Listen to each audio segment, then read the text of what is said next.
Movie की शुरुआत में हम एक क्राइम सीन को देखते हैं जहां एक घर में पुलिस वाले कुछ डेड बॉडीज की इन्वेस्टिगेशन कर रहे थे और इसी इन्वेस्टिगेशन के दौरान पुलिस वालों को बेसमेंट के अंदर दफन एक यंग लड़की की डेड बॉडी मिलती है। लेकिन हैरानी की बात यह थी कि इस घर में पुलिस वालों को जितनी भी डेड बॉडीज मिली थी उन सबके शरीर पर गहरे चोटों के निशान थे और वो सभी के सभी इसी घर में रहते थे। लेकिन पुलिस वालों को बेसमेंट में जो यंग लड़की की डेड बॉडी मिली थी उसके शरीर पर एक भी चोटों के निशान नहीं थे और वो लड़की इस घर में रहती भी नहीं थी। अब पुलिस को उसके बारे में कुछ भी पता नहीं चलता, इसीलिए पुलिस वाले खुद ही उसका नाम जेन डो रख देते हैं। और तभी सीन शिफ्ट होता है और हम एक लड़के आशीन को देखते हैं और उसके पिता टॉमी को देखते हैं जो कि दोनों एक जली हुई बॉडी का पोस्टमार्टम कर रहे होते हैं। और ये काम असल में उन दोनों बाप बेटे का प्रोफेशन था। उनकी फैमिली में सभी लोग पिछले काफी सालों से यही काम करते आ रहे थे, इसलिए उन्होंने अपने घर के बेसमेंट को ही पोस्टमार्टम घर बना लिया था। फिर पोस्टमार्टम खत्म होने के बाद आस्तीन की गर्लफ्रेंड उससे मिलने के लिए आती है और ये दोनों आज मूवी देखने के लिए जाने वाले थे। लेकिन जाने से पहले आस्तीन की गर्लफ्रेंड एक डेड बॉडी को देखने की जिद कर देती है। तब आस्तीन के पिता उसको एक डेड बॉडी को चूज करने के लिए कहते हैं। तभी वो एक डेड बॉडी को चूज करती है और हम देखते हैं कि उस डेड बॉडी के पैर में एक छोटी सी बैल बांधी गई थी। तभी ये देखकर आस्तीन की गर्लफ्रेंड उनसे इस बैल के बारे में पूछती है, जिस पर आस्तीन के डैड उसे बताते हैं कि पुराने समय में लोग ये समझ नहीं पाते थे कि लोग मारे गए हैं या नहीं, इसीलिए वो लोग इस बात का पता लगाने के लिए उस इंसान के पैर में ये छोटा सी घंटी बांध देते हैं ताकि अगर वह इंसान अगर थोड़ा सा भी हिलेगा तो इन लोगों को पता चल जाएगा कि वो जिंदा है। और इस तरीके को आस्तीन के पिता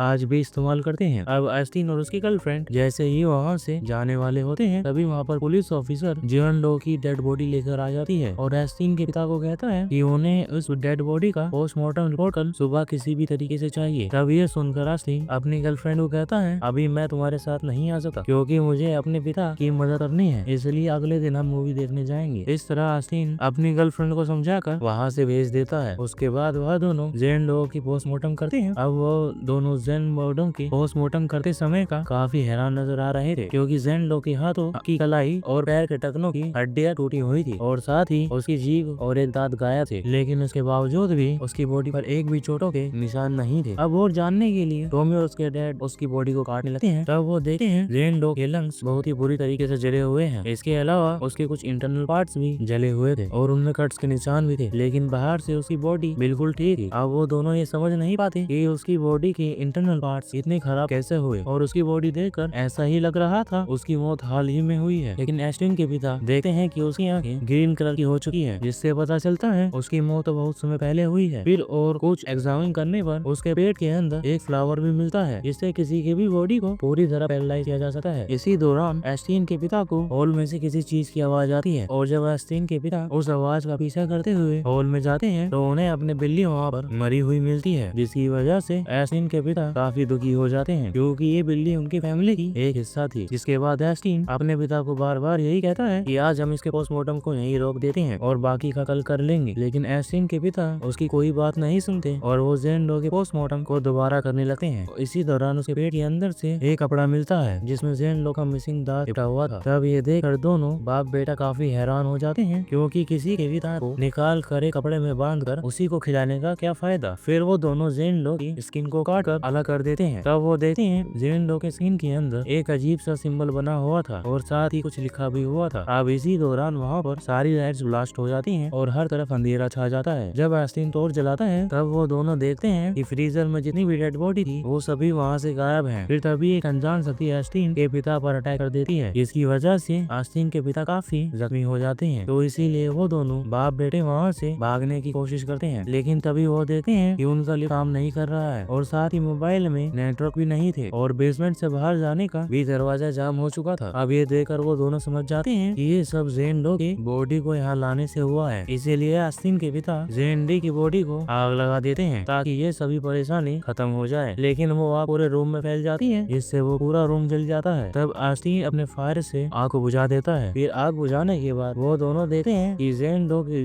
डेड बॉडी आधी जलने के बाद भी वैसी की वैसी ही थी। तब वो देखकर ये दोनों और भी ज्यादा डर जाते हैं। तभी इसी दौरान लिफ्ट चलने की आवाज आती है, इसलिए दोनों जल्दी से लिफ्ट की तरफ भागते हैं, लेकिन अब लिफ्ट का दरवाजा बंद नहीं हो रहा था और तभी उन्हें वहीं पर ही छोटी सी बैल बजने की आवाज आती है जो उस डेड बॉडी के पैर में लगी थी। तब उस घंटे की आवाज सुनकर आस्तीन के पिता एक कुल्हाड़ी उस आवाज की तरफ फेंक देते हैं, जिससे वो आवाज बंद हो जाती है। लेकिन जब आस्तीन चेक करने के लिए बाहर आता है तो वो अपनी गर्लफ्रेंड को वहाँ पर पाता है, यानी कि बेल की आवाज सुनकर आस्तीन के पिता ने जिसको कुल्हाड़ी फेंककर मारा था वो दरअसल आस्तीन की गर्लफ्रेंड थी, जिससे उसकी वहीं पर ही मौत हो जाती है। और वो दरअसल आस्तीन को मूवी देखने के लिए वहाँ पर लेने के लिए आई थी। अब आस्तीन अपनी गर्लफ्रेंड की डेड बॉडी को देखकर काफी रोने लगता है। तभी आस्तीन के पिता किसी तरह संभालते हैं और उसके बाद दोनों फिर से पोस्टमार्टम रूम में आ जाते हैं ताकि वो लोग जेनलो के बारे में और भी ज्यादा जान सके। उसके बाद आस्तीन के पिता जेनलो के ब्रेन सेल्स को चेक करते हैं, जिससे उन्हें पता चलता है कि जेनलो के ब्रेन सेल्स अभी भी एक्टिव हैं। हालांकि इंसान के मरने के बाद उसका ब्रेन सेल्स भी डेड हो जाते हैं। इसका मतलब ये है जेनलो का दिमाग अभी भी जिंदा है। उसके बाद आस्तीन के डैड जेनलो के पेट से निकले हुए उस कपड़े को एग्जामिन करते हैं। तब वो देखते हैं कि उस कपड़े में रोमन लैंग्वेज में 20/2060 लिखा था। तब आस्तीन के पिता उस समय के बारे में जानते हैं और एक किताब को निकालते हैं, जिसको पढ़कर उन्हें पता चलता है कि 16वीं सेंचुरी में लड़कियों पर आरोप लगाकर कि वो विच हैं, जिनकी वजह से उन्हें अजीब तरीके से टॉर्चर किया जाता था और बड़ी बेरहमी से मार दिया जाता था। और इस प्रोसेस के दौरान जितनी भी लड़कियां मारी गई उनमें से कोई भी विच नहीं थी, बल्कि वो सब मासूम लड़कियां थी। तब ये देखकर वो दोनों सब कुछ समझ जाते हैं कि ये जेनलो की मौत हाल ही में नहीं हुई थी, बल्कि 16वीं सेंचुरी में हुई थी और तभी से अब तक उसके ब्रेन सेल्स एक्टिव हैं और इसी वजह से उसकी बॉडी अभी तक ऐसे ही ताजा हालत में पड़ी है। और साथ ही आस्तीन के पिता बताते हैं जो कुछ भी जेनलो के साथ हुआ वो उनके साथ भी होगा, ताकि वो भी इस दर्द का एहसास कर सके। और उन्होंने जो उसका पोस्टमार्टम किया था वो इस दर्द को भी महसूस कर पा रही थी और इसी वजह से जेनलो अब उनसे बदला लेना चाहती है। अब ये सारी बातें समझने के बाद आस्तीन के पिता जेनलो को डेड बॉडी के पास जाते हैं और कहते हैं प्लीज तुम हमें माफ कर दो और तुम अपना बदला मुझसे ले लो और मेरे बेटे को जाने दो। अब ऐसा कहते ही आस्तीन के डैड की उसकी कलाई और उसकी पैरों की हड्डियां टूटने लगती हैं और उनकी बॉडी अंदर से जल जाती है। अब क्योंकि आस्तीन के पिता ये दर्द सहा नहीं जा रहा था, इसलिए वो आस्तीन को कहते हैं प्लीज बेटा मुझे मार डालो। अब ये देखकर आस्तीन रोने लगता है और ना चाहते हुए भी अपने डैड को मार देता है। तभी हम देखते हैं कि आस्तीन के पिता मरते जेनलो की बॉडी अपने आप ही ठीक हो जाती है। उसके बाद आस्तीन वहाँ से निकलने का रास्ता ढूंढने लगता है और बेसमेंट में आकर दरवाजा खोलने की कोशिश करता है। तभी उसे किसी चीज की आवाज सुनाई देती है और जैसे ही वो पीछे मुड़कर देखता है तो उसे अपने पिता की डेड बॉडी खड़ी हुई दिखती है, जिससे वो डर कर नीचे गिर जाता है, जिसकी वजह से उसकी भी मौत हो जाती है। फिर अगले दिन पुलिस वाले जेनलो की पोस्टमार्टम रिपोर्ट लेने के लिए आते हैं, लेकिन उन्हें यहाँ पर आस्तीन और आस्तीन के बाप और उसकी गर्लफ्रेंड की डेड बॉडी मिलती है। लेकिन जेनलो की डेड बॉडी बिल्कुल वैसी की वैसी ही रहती है और ऐसा लग रहा था कि उसका पोस्टमार्टम अभी तक स्टार्ट हुआ ही नहीं है। अब ये देखकर पुलिस ऑफिसर काफी हैरान हो जाते हैं, क्योंकि ऐसा ही क्राइम सीन पर हुआ था जहाँ जेनलो की बॉडी मिली थी। उसके बाद पुलिस वाले फिर से जेनलो की बॉडी की पोस्टमार्टम के लिए दूसरी जगह भेजते हैं और मूवी यहीं पर ही खत्म होती है। जिसको मूवी पसंद आई एक बार जरूर देखना, फटके हाथ में आ जाएगी। And thank you for watching.